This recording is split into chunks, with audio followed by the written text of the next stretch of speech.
হতাশ হওয়া ইমানের পরিপন্থী কাজ। আল্লাহ পাক বলেছেন লা তাকনাতু মির রাহমাতিল্লাহ, আমার রহমত থেকে মায়ুস হয়েও না। দেখেন হযরত আইয়ুব আলাইহিস সালামের কত বড় রোগ হয়েছে, শরীর পোকায় ধরেছে, জর্জরিত হয়েছে, দুর্গন্ধ হয়েছে, গ্রামের লোকেরা তাকে বের করে দিয়েছে, স্ত্রী পুত্র পরিজন সব চলে গিয়েছে।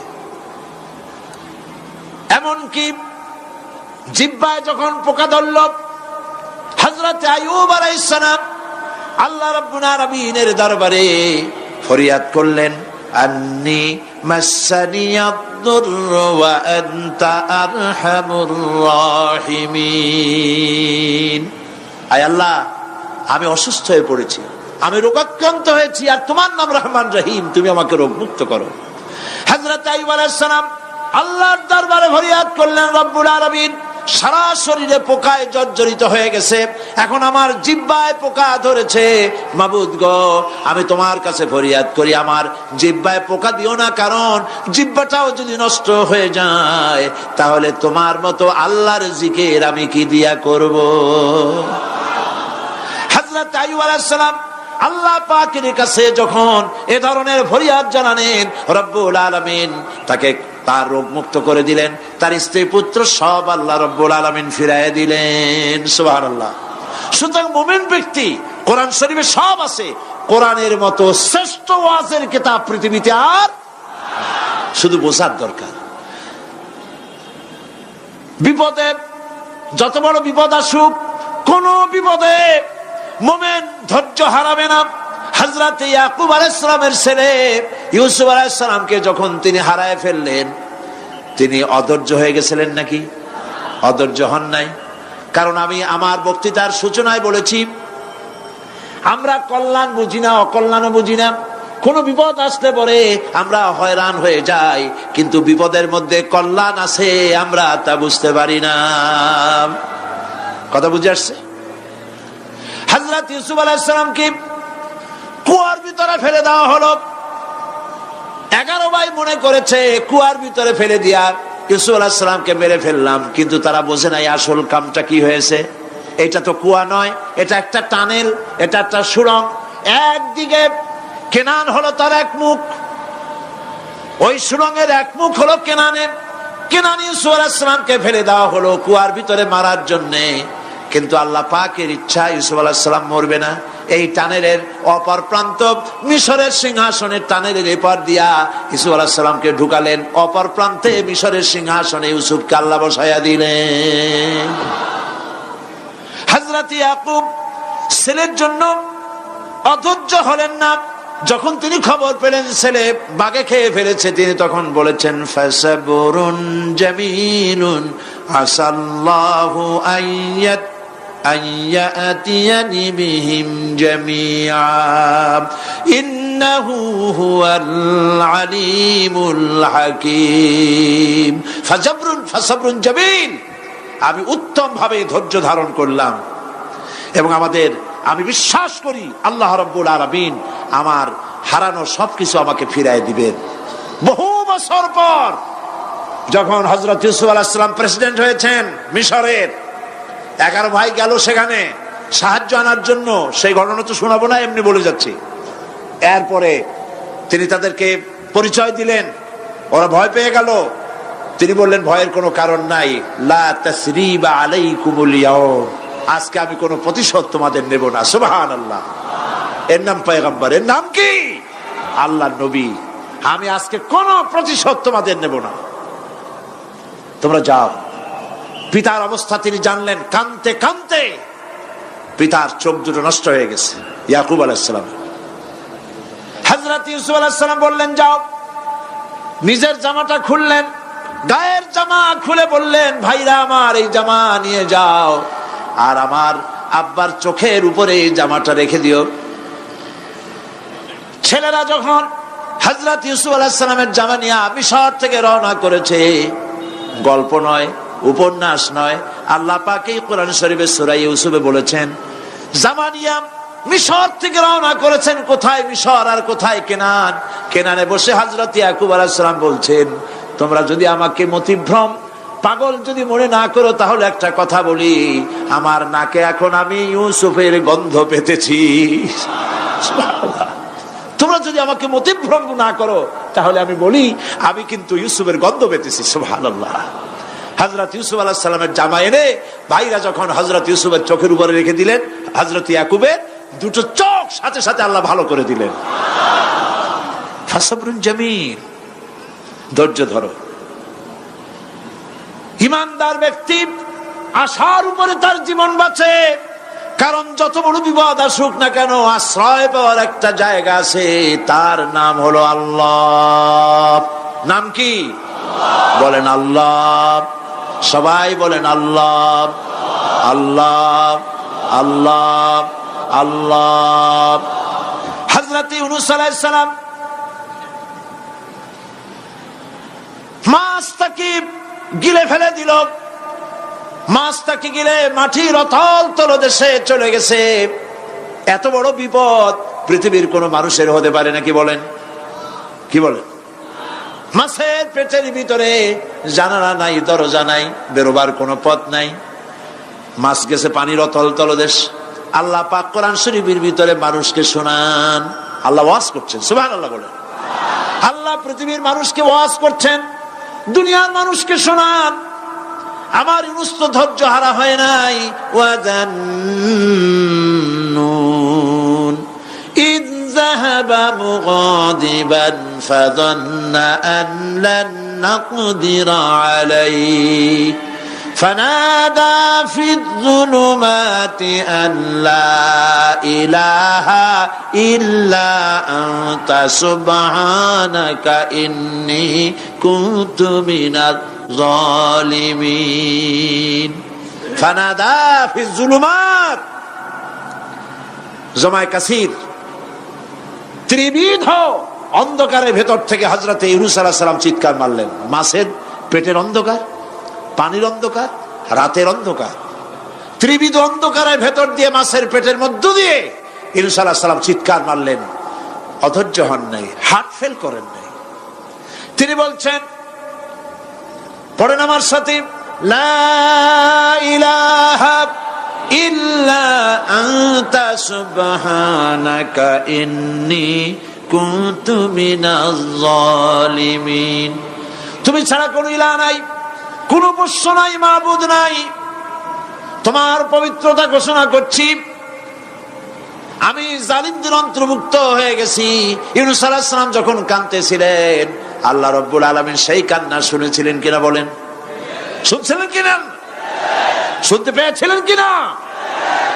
পানির ভিতরে কেউ শোনে নাই, মাছের পেটের ভিতরে ইউনূস আলাইহিস সালাম কিভাবে চিৎকার করছেন, মাছের পেটের ভিতরের আওয়াজ পানির ভিতরে কেউ শোনে নাই, জমিনের কেউ শোনে নাই, অন্তরিক্ষে কেউ শোনে নাই, সাত আকাশের ভিতরে কেউ শোনে নাই, কিন্তু আরশে আজিমের মালিক আল্লাহ রব্বুল আলামিন শুনতে পেয়েছেন। সঙ্গে সঙ্গে রব্বুল আলামিন জবাব দিলেন, ফাস্তাজাবনা লাহু ওয়া নাজ্জাইনাহু মিনাল গাম্মি ওয়া কাযালিকা নুনজিল মুমিনিন। পড়েন, ফাস্তাজাবনা লাহু ওয়া নাজ্জাইনাহু মিনাল গাম্মি ওয়া কাযালিকা নুনজিল মুমিনিন। আমি ইউনূসের ডাকের জবাব দিলাম। কে বলতেছেন? বড় করে বলেন, কে বলছেন? আল্লাহ। সুবহানাল্লাহ। আপনারা কি ভয় পাইছেন? ভয় পেয়েছো মুসলমান? আল্লাহ রাব্বুল আলামিন বলেন, আমি আমার ইউনূসের ডাকের জবাব দিলাম। শুধু জবাব দেই নাই, আমি ইউনূসকে তার মাছের পেটের ভিতর থেকে বাঁচাই দিলাম। মাছের পেটের মধ্যে বেদনা শুরু হয়ে গেল, এমন বেদনা হয়েছে মাছ এখন বমি না করে পারে না। কথা বুঝতে পেরেছ? মাছ এখন বমি না করে পারে না। পানির উপরে মাছ ভেসে উঠল। আল্লাহ কোরআন শরীফের ভিতরে বলছেন, মাছ সাতরায়া কিনারায় চলে গেল, ইউনূস আলাইহিস সালামকে বমি করে ফেলে দিল। ইউনূস আলাইহিস সালাম বেঁচে গেলেন। আল্লাহ পাক বলেন, শুধু ইউনূসকে বাঁচাইলাম না, বরং আমি সকলের জন্য আশার বাণী শোনাই। শোনো মুমিনেরা, ওয়া কাযালিকা নুনজিল মুমিনিন। মুমিন বান্দা যারা যত বড় বিপদ আসুক আমারে ডাকো, আমি বিপদ দিয়ে বাঁচাই দেব। সুবহানাল্লাহ, বিপদ থেকে আমি বাঁচাই দেব। আল্লাহ পাক বলেছেন ফাইন্না মাআল উসরি ইউসরান, ইন্না মাআল উসরি ইউসরা। জেনে রাখো, দুঃখ এবং কষ্টের পরে রয়েছে সুযোগ সুবিধা, আর অসচ্ছলতার সাথে রয়েছে উদার সচ্ছলতা। যত বড় বিপদ আসছে এই বিপদের পরে আল্লাহ পাক তার গোলামদের উপরে রহমত নাজিল করবেন ইনশাআল্লাহ।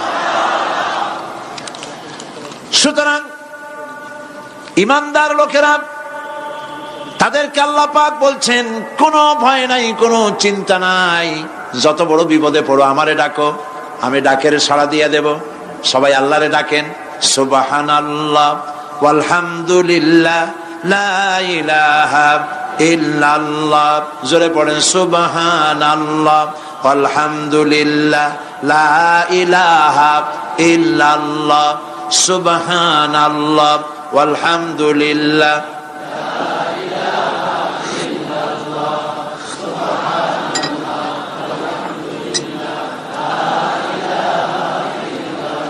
লা ইলাহা ইল্লাল্লাহু মুহাম্মাদুর রাসূলুল্লাহ। আল্লাহর উপর ঈমান আনলে যত ফায়দা হয় এত ফায়দা দুনিয়ায় কোথাও নাই। সুবহানাল্লাহ। আল্লাহর উপর ঈমান আনার ৫ম নম্বরের ফায়দা কয়টা বলছি? 5টা বলছি। আপনাদের অসুবিধা হচ্ছে নাকি? তাড়াতাড়ি শেষ করতেছি। 6টা বলবো। এ হলো ৫ম নম্বর। তারপর আমরা দোয়া করব। দোয়ার দরকার আছে কিনা এই সময়?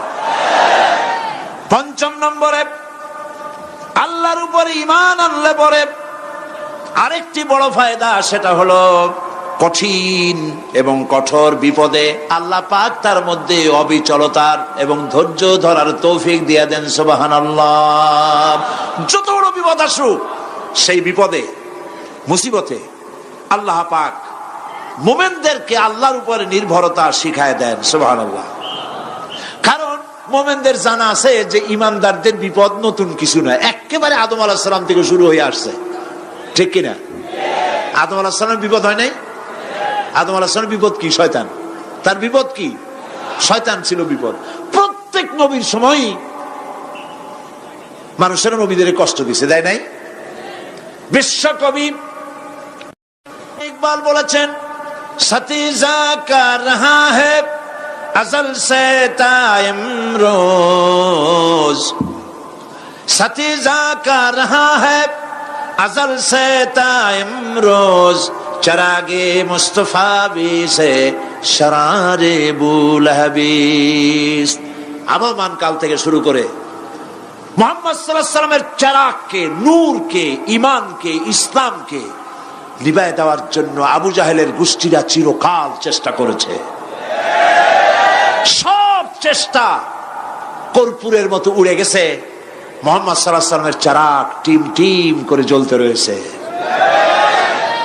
আল্লাহ পাক বলছেন, ইউরিদুনা লিইউতফিউ নূরাল্লাহি বিআফওয়াহিহিম ওয়াল্লাহু মুতিম্মু নূরিহি ওয়ালাউ কারিহাল কাফিরুন।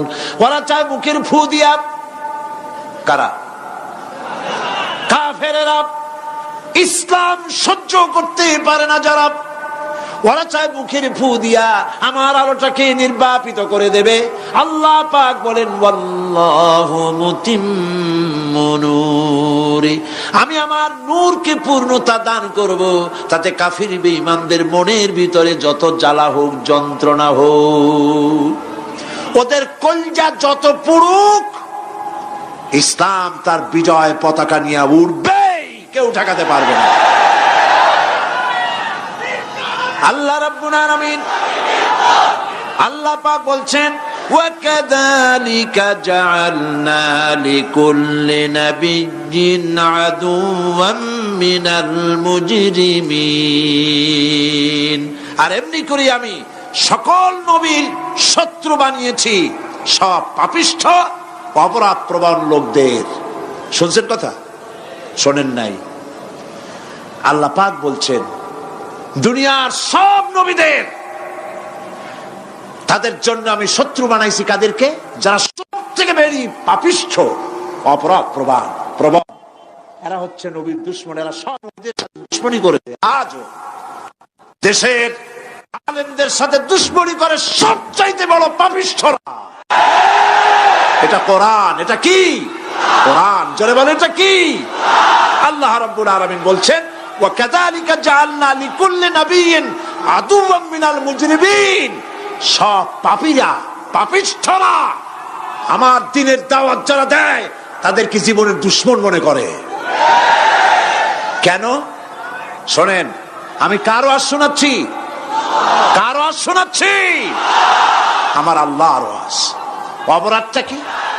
নবীদের বিরুদ্ধে, নবীর ওয়ারিস ওয়ারাসাতুল আম্বিয়া কারা,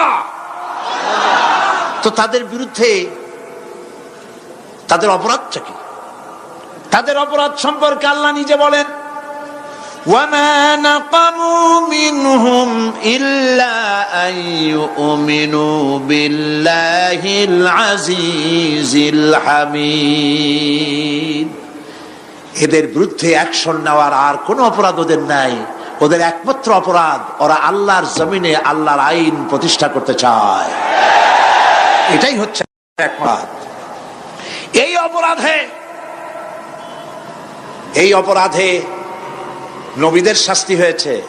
নবীরা মার খেয়েছেন, সাহাবায়ে কেরাম মার খেয়েছেন। আমরা তো সাহাবায়ে কেরামের জুতার ধুলার সমানও নই। সুতরাং এগুলি আমাদের পাওনা। এই রক্তের বিনিময়, জীবনের বিনিময় আল্লাহ পাক তার দ্বীনকে প্রতিষ্ঠা করবেন ইনশাআল্লাহ। হযরতে খাব্বাব, বুখারী শুনুন, বুখারীর হাদিস। আমি কোনো কথা বানিয়ে বলি না। আমি লেখাপড়া করি, পড়াশোনা করি, চোখে দেখি, তারপরে কথা বলার চেষ্টা করি। বাজে গপ্প কিস্সা কাহিনী বলার অভ্যাস আমার কোনো কালে ছিল না, নাই। রাসূল করিম সাল্লাল্লাহু আলাইহি ওয়াসাল্লামের মতো মানুষ, ওনার মতো মানুষ, আহারে, তার চাইতে শ্রেষ্ঠ মানুষ কি পৃথিবীতে আছে? তিনি মার খাইছেন না খান নাই? আহা, কিভাবে তাকে মারলো! গলায় চাদর দিয়ে পেঁচাইয়া আছাড় মেরে ফেলে দিয়ে তারপরে তাকে প্রহার করা হয়েছে। আবু জাহেল মেরেছে, বেহুশ হয়ে গেছেন হুজুর। হযরত হামজা তখনও কাফের ছিলেন। শিকার থেকে ফিরে এসে মুহাম্মদ সাল্লাল্লাহু আলাইহি ওয়াসাল্লামের অবস্থা দেখে পায়ের রক্ত মাথায় উঠে গেছে। আপন ভাইয়ের ছেলে, আর এমন ছেলে। চলে গেলেন আবু জাহেলের বাড়ি, বললেন আবু জাহেল, তুই নাকি মুহাম্মদ সাল্লাল্লাহু আলাইহি ওয়াসাল্লাম মারছিস, কেন মারলি? তিনি তো ভালো কথাই বলেন, সব সময় বলেন সত্য কথা বলো, মানুষের উপকার করো, এতিমকে আশ্রয় দাও। এত সুন্দর সুন্দর ভালো ভালো কথা বলেন, তার মতো ভালো মানুষ তো দুনিয়ায় দেখি নেই। মারলি কেন?